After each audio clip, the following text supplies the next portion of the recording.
Ang mga tunay na Kristiyano ay mayroon tunay na laban araw-araw. Laban sa kasamaan na ginagawa ng kalaban, ng kaaway na walang iba ang Diablo, si Satanas. Na lahat-lahat na kaguluhan, lahat-lahat na kamalian, kasalanan, kanyang pinapalaganap at kanyang inaalipin yung mga tao.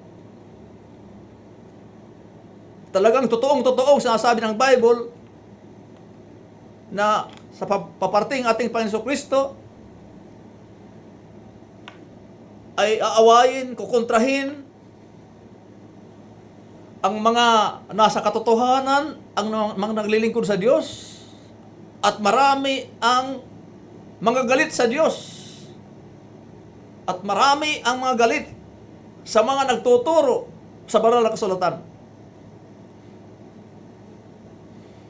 Pero ang mga totoong spiritual na kawal ng ating Panginoon, at isa ko dyan, na 38 years na akong lumalaban sa mga gawain ni Satanas. Hindi tao ang aking kaaway, si Satanas at ang kanyang pinalaganap ng mga kasalanan dito sa mundo. At salamat sa Panginoon, sa gabay ng kanyang salita, sa gabay ng Holy Spirit, tanaw na tanaw ko, kitang-kita ko yung mga galawan, yung mga ginagamit ng Diablo ng mga tao. At kawawa talaga yung mga taong hindi pa na-convert, hindi pa nakakabig sa Diyos dahil wala kayong mga mata na nakakakita ng tama. Mayroon na nga mga nalilihis, kahit mga pastors, na kumakampi na sa mali.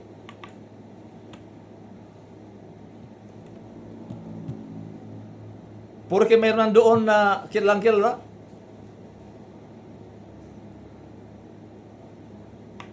Kumakampi sa mali. Pares sa itong mga magulang, yung mga parents na kinakampihan ng kanilang mga anak, na kahit nasa kamalian, kahit maling anak, kinakampihan. At yun ang nangyayari, nagiging mga busado, nagiging mga kawatan, nagiging mga salot sa lipunan itong mga taong ito. Dito sa aming lugar, mayroon dito nagnakaw, ninakaw ang aming mga sasakyan, mabuti lang na-recover. At nalaman namin itong binatilyong ito ay palagi daw kinakampihan ng kanyang nanay na kahit maling gawain, kinakampihan ng kanyang nanay. So naging spoiled, naging abusado. So sasabihin ng iba, Kristiyano daw.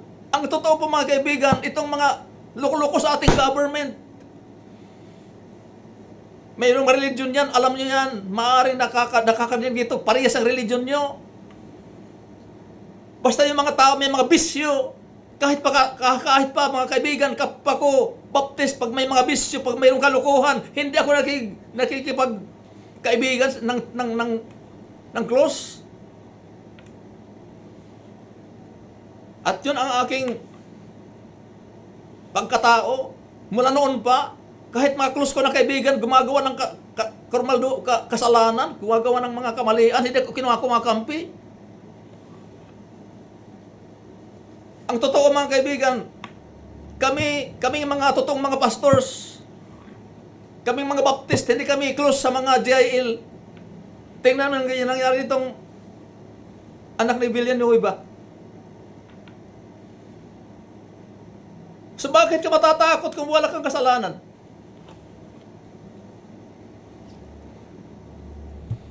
Sa totoo lang, pag mali ang gobyerno,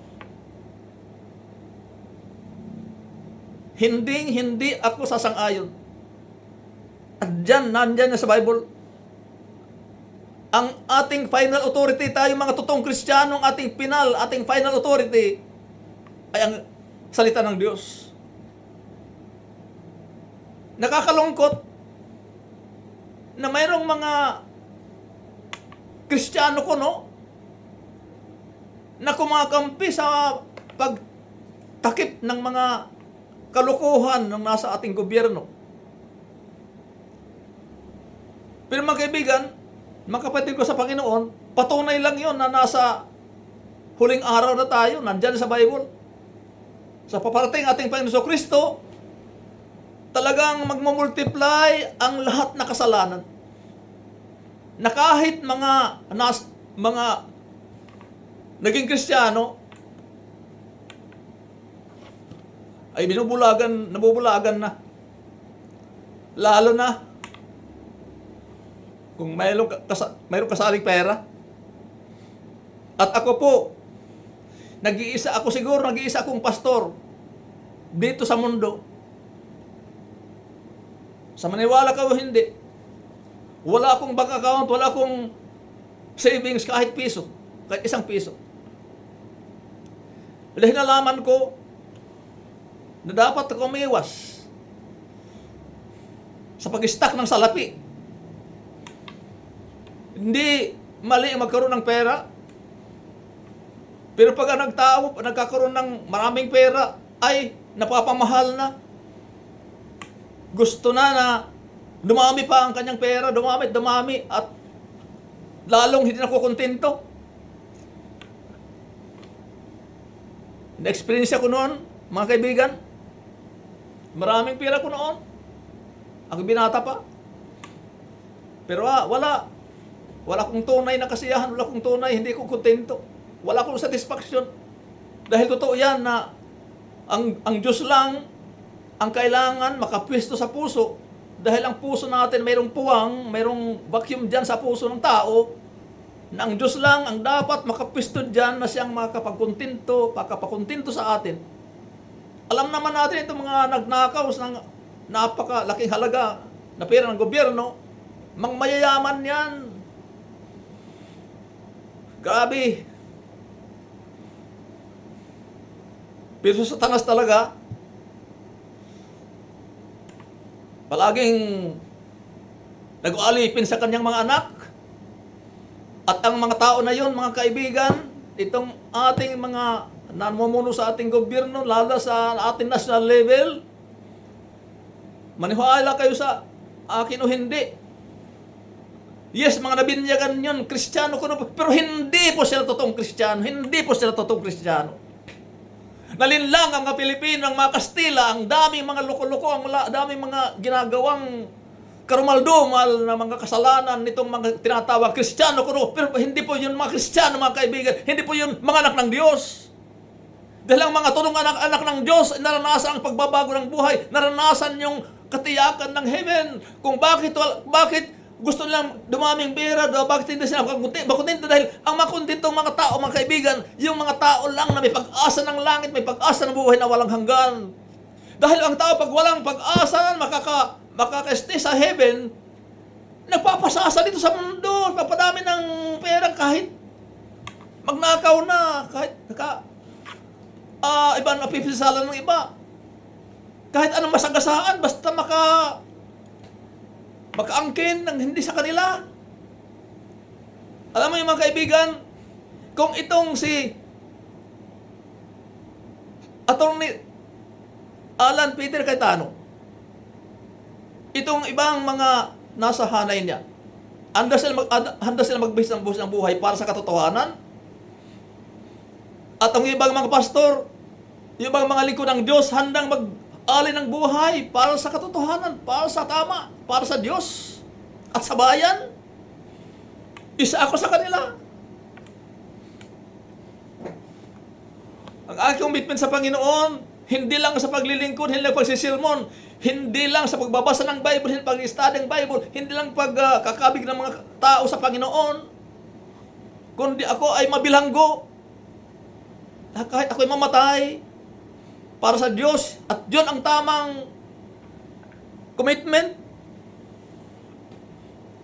Pero yung commitment ng tao, magkaroon siya ng posisyon, mataas na posisyon, maraming pera, maraming kayamanan, hindi yun totoong Kristiyano. Dahil ang mga totoong Kristiyano, hindi nagmamahal nitong makamundong kayamanan.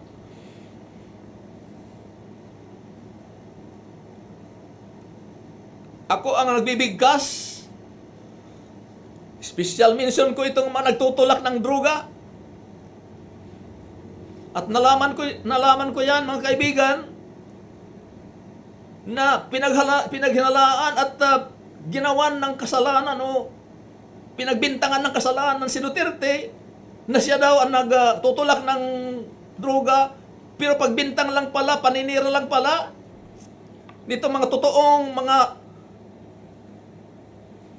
loko-loko sa gobyerno. Mga kaibigan, ako po ay patuloy aking stand na hindi ako kumakampi kahit pa kapatid ko. Kaya tama ang ginawa ni Amy Marcos. Binabati ko siya, pero tama ginawa niya. Kasi kahit ako, kahit kapatid ko, kahit magulang ko, kahit sino dyan na aking close na kaibigan, pag gumawa siya ng kasalanan na nakakahiya, bakit ako kakampi? Mga nagmamahal sa pera, nagmamahal sa posisyon, yung kumakampi sa mali dahil gusto nilang magkaroon ng mataas na posisyon, gusto nilang magkaroon ng pera, tatakpan nilang mali. Kakampi-kampi sila ng mga satanismo, mga piking Kristiyano, mga kaibigan. Bahala akong patayin nila. Dahil yun ang, sa totoo lang, mula sa aking pagkabata, ang aking laging sinasabi, ako'y laban sa kasamaan. Ako'y laban sa kasamaan. Yun ang pakayo sa akin, aking magulang, aking parent. Sabi ng tatay ko, kahit man hindi ka maging opisyal ng gobyerno, kahit hindi ka man maging kilala, kahit hindi ka maging opisyal, hindi maging makaposisyon ng mataas, kailangan laban ka sa kasamaan. Yung mga mandanakaw, yung mga mandaraya, mga inggitira, hold uppers, lahat dyan ng mga sindikato, mga kaibigan. Kaya itong sinasabing ating government na parang sindikato na, madaming nagsasabi niyan, talagang hindi ako sasang-ayon sa gobyerno na yan. Pawang kalukuhan. Maraming salamat na mayroon mga tumatayo, mayroon mga nag-stand sa katotohanan, sa tama. Ako po ay bilang pastor, ang ginagawa ko dito sa amin, araw-araw kami nagsasalita, nangangaral ng banal na kasulatan. Dahil ito lang ang paraan, ang mga tao ay makakilala sa Diyos at magkaroon ng relasyon sa Diyos. At dyan makakaroon ng takot sa Diyos. Itong mga taong, mga magnanakaw, mga mandaraya, lahat-lahat na gumagawa ng mga kasamaan, hindi sila totoong Kristiyano, mayroon silang reliyon, mga peking Kristiyano sila. Uulitin ko, nabinyagan, pero hindi totoong Kristiyano. Anong kabuang-buang ng bata? Hanggang lumaki, hindi sila nakakilala sa Panginoon, hindi nagbasa ng Bible, walang relasyon sa Diyos, kayo gumagawa ng mga pamiminsala sa ating bansa.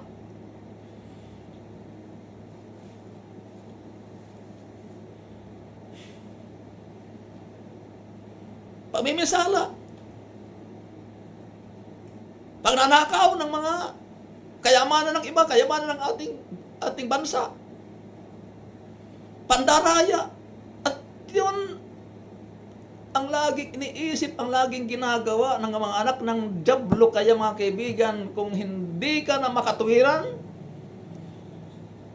gusto kong kumamkam, umawak ng ibang mga propiedad galing sa ibang tao, galing sa ating government. May parpareho kang espiritu sa mga nasa gobyerno na namiminsala sa ating bansa. Kinakawawa ang mga mahirap. Walang Diyos sa puso, walang Diyos sa buhay. Kristiyano kuno, pero walang mga hiya.